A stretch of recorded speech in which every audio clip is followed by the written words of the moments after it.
Excuse my appearance. I just got over food poisoning and I've been so stressed out. So I did want to let you guys know what was happening. So my mom was diagnosed with breast cancer 10 years ago. They gave her months to live. She got chemo and she kicked ass. So unfortunately the cancer came back very aggressively. She is 85. Came back in November. And she's been in and out of the ICU because, you know, she's frail. We're small. Not that that has anything to do with it, but like her nutrition is going down. I did get them a nurse to come to the house a lot, but it's still not enough. So we're going to do, come here, Pete.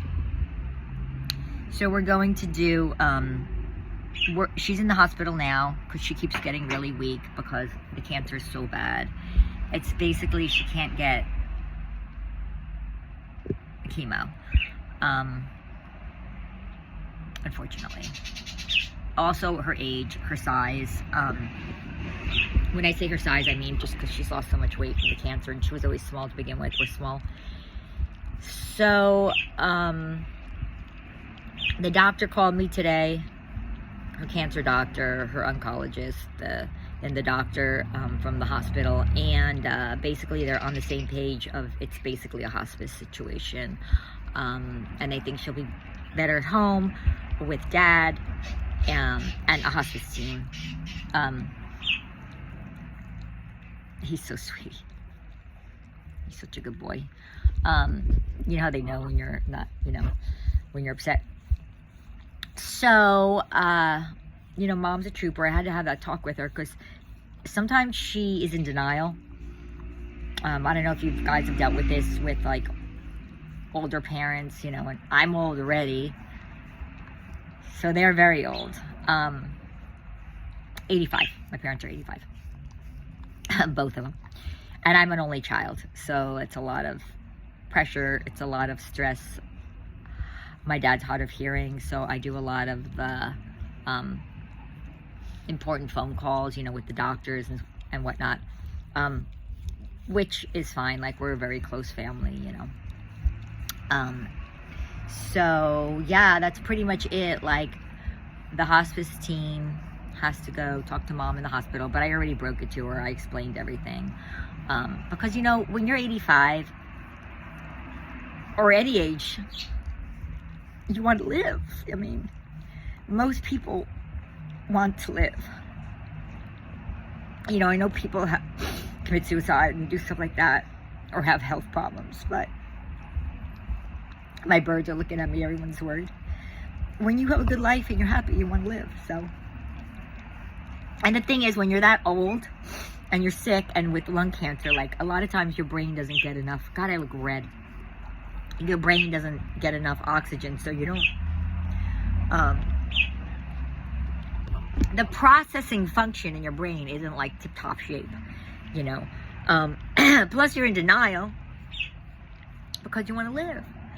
So, yeah, you know, I'm doing a lot of the talk, you know, dealing with a lot of the stuff because my dad can hardly hear. And, you know, it's his wife, so he just breaks down. So, right now, we're just going to see, you know, talk to the, I guess, palliative team, which is basically hospice. They just call it another word. But it's like people that will set you up in the house with like a hospital bed and oxygen. I got her an oxygen tank last year that she uses, but probably a better one. You know, because this will all be through basically insurance and hospice and stuff like that. So I'm learning a lot. Nothing I wanted to learn about, but it's part of life. And I don't know if you guys have like dealt with anything like this, you can comment.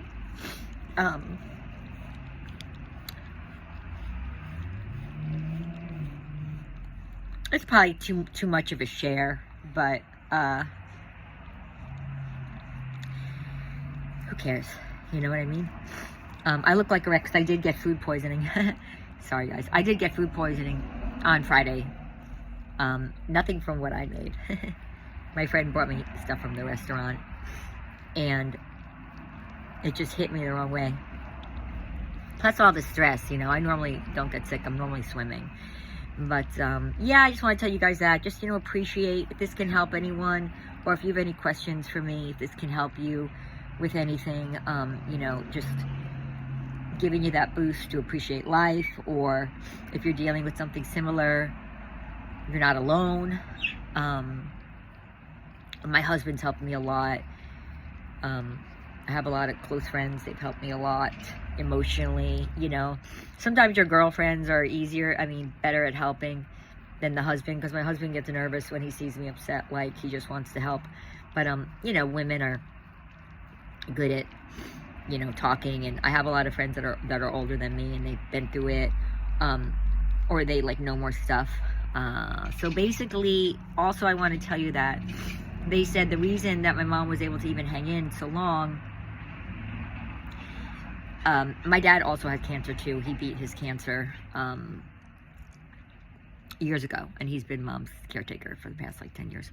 But they said you have to, you know, work out and try to stay in good shape, because then when you get sick when you're older, it really helps. Good. Very sweet. Very sweet. So that's it, guys. So, you know, if you have any questions about that, you can ask me. I know a lot about cancer, unfortunately. I know a lot about a lot of stuff. All right, guys. I'm still setting positivity, but I wanted you to know what was happening. And it was also good for me to get it off my chest, because I was supposed to do so many things this weekend. I was supposed to film. I had an event I was going to go to with the DGA, the Directors Guild, and I couldn't do anything. So it's okay. All right, guys. Love you. Bye.